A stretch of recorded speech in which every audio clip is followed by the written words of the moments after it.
جوړ په خیر، سهار مو نیکمرغ، د چای څښلو وخت دی. د پاکستان په خلاف د طالبانو هغه ادعا رښتیا سوه چې پاکستان وسلوالې ترهګرې ډلې روزي او په افغانستان کې عملیات وکوي. لومړی خو پاکستان تر دې وړاندې په دې تورن و چې د داعش د وسلوالې ډلې تر شا ولاړ دی، مراکز یې ورکړي دي په بلوچستان او پښتونخوا وطن کې او حتی په ځینو برخو کې په پنجاب کې.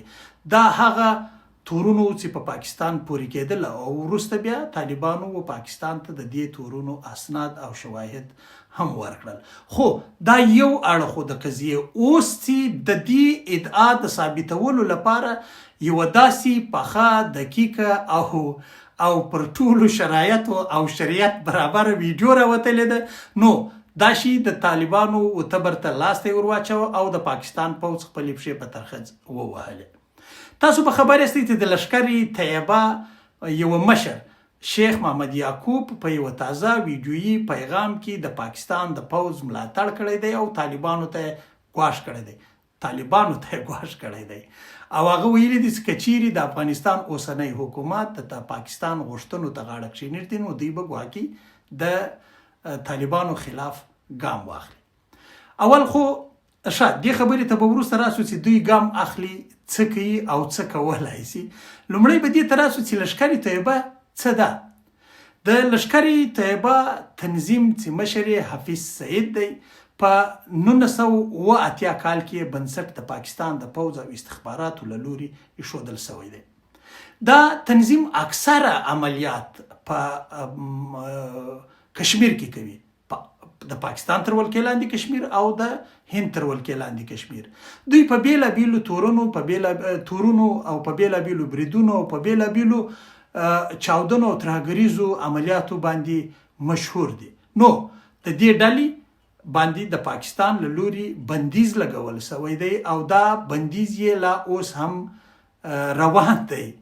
د دې ډلې بیلابیل شاخونه په بیلابیلو نومونو باندې کار کوي، خو عمومي ډله چې حفیظ سعید یې مشري کوي دا په مجموع کې بنده ده، دا بنده اعلان شوې ده او په دې کې دوی نور د فعالیت حق نه لري. د دې ډلې ایډیالوژي سلفي او جهادي ده. صحیح ده.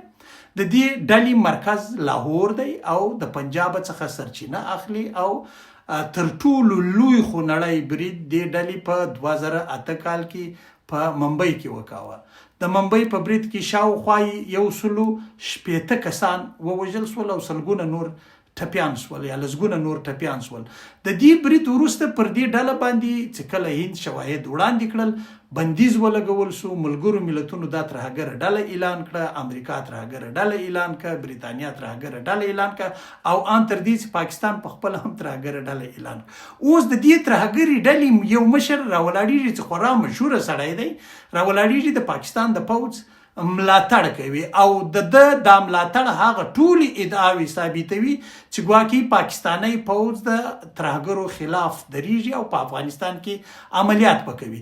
که څه هم د دغې ډلې یعنې لښکر طیبه عملیات نه پر طالبانو باندې تاثیر لري او نه پر افغانستان باندې تاثیر لري. داعش غوندې ځواکمنه ترهګره ډله هم ونه توانېدله چې د افغانستان کې و طالبانو ته داسې لوی سرخوږی جوړ کړي. نو لښکر طیبه خو بالکل نه توانېږي.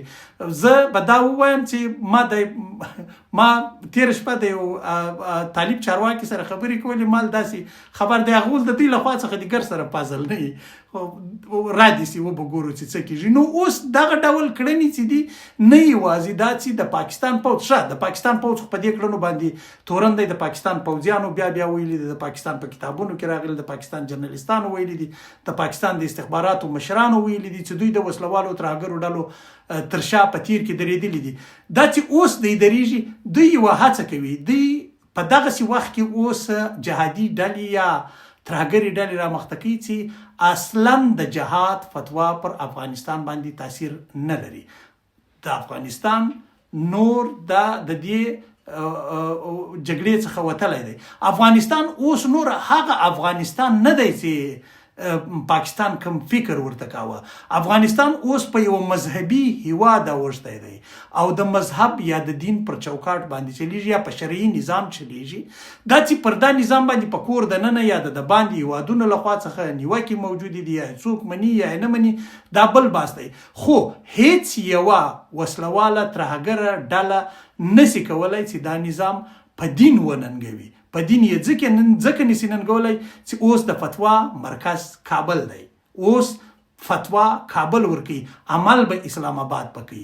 اوس به فتوا کابل ورکوي، عمل به هغه څوک پکوي چې سرخوږي جوړولی شي. هدف دا دی اوس تر دې وروسته چې کله د علماو د مشایخو لخوا په کابل کې غونډه وسوله او یوه ډیره مهمه درنه فتوا یې ورکړه، تر هغه وروسته پاکستان دا ډول شرارتونو ته لارې هواروي او هڅه کوي چې په سیمه کې دا وشي چې ګواکې دا د موږ هم د دیني او مذهبي کسان لرو یا له موږ سره هم ګواکې له دوی سره هم ګواکې دا ډول ترهګر ولاړ دي. نو هغې فتوا ما په یوه بل تیره ویډیو کې ویلي وو چې هغې د پاکستان بنیادونه ولړزول. بنیادونه لړزول دا معنا چې پخوا به دا فتواوې دوی ورکولې، دا اوس د دوی هغه بنیادونه نه دي پاته. یعنی که څوک دا وایي چې د مولانا فضل الرحمن په فتوا باندې به خلک چې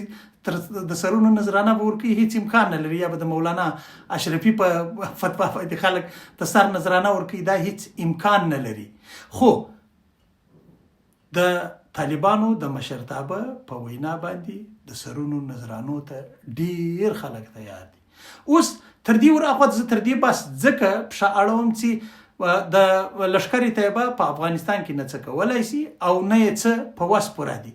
البته یو شی چې د افغانستان دپاره د لښکر طیبه له لوري ګټه ورسېدله، د اوسني حکومت لپاره یې ګټه ورسېده، هغه دا ده چې د پاکستان د پوځ هغه عزایم یې رسوا کړل، د پاکستان د پوځ هغه نیت یې رسوا کړ، د پاکستان د پوځ هغه شرارت یې رسوا کړ چې دوی په سیمه کې کوي. نو د دې معنا دا ده که دوی په هند کې ترهګري د هند خلاف ترهګري ډلې جنګولی شي او د هغوی ملاتړ ترلاسه کوي او بیا هغه ډلې د پوځ ملاتړ کوي، هیڅ شک شوبه نشته د تاجکستان خلاف یې هم کولی شي، هیڅ شک شوبه نشته د ایران خلاف یې هم کولی شي، هیڅ شک شوبه نشته د افغانستان خلاف یې هم کولی شي. د هند خلاف خوا د دوی دا کار را شروع کړی ده. کیدای شي دوی دا ډول ترهګري ډلې د چینو د نورو خلکو یا د نورو هیوادونو خلاف هم استعمال کړي.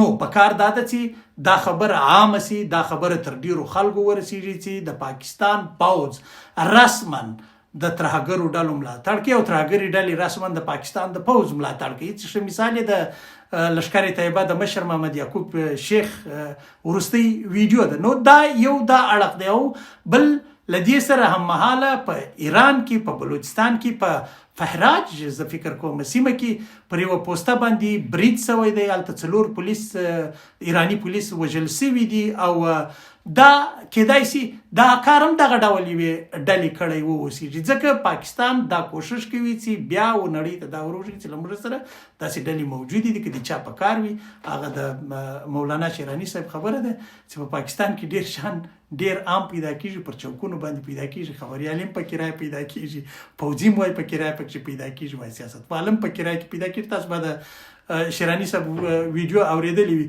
نو مطلب دا دی دوی بیا دا هڅه کوي چې خلکو ته د خپل مارکیټ وړاندې کړي او نړیوالو ته چې دلته داسې خلک موجود دي. خو دا فتوا چې افغانستان ورکړه او د دوی دا جهادي ډلې، د دې معنا دا ده چې پاکستان هڅه کوي چې بیا یو ځل بیا په هر قیمت چې وي د افغانستان له لاسه د دین یا د مذهب هغه واګې وباسي یا د فتوا مرکز و اسلام آباد او یا پاکستان ته انتقال کړي. دا شونې نه ده. افغانستان هغه افغانستان نه دی چې تاسو فکر ورته کوئ. اوس ډیر بدل افغانستان دی او دا بدل افغانستان اوس یو داسې مرحلې ته ورداخلیږي، ژر به داسې مرحلې ته ورداخل شي چې په کور دننه به ډیر خلک په هغو غوښتنو خوشحاله کړي چې دوی له تیرو 4 کلونو څخه لري. البته دا خبر نه دی، دا نښې نښانې دي چې ډیر ژر کیدای شي ځینې ډیر مهم خبرونه راووځي. نو وبګورو چې څه کیږي، توکل پر خدای.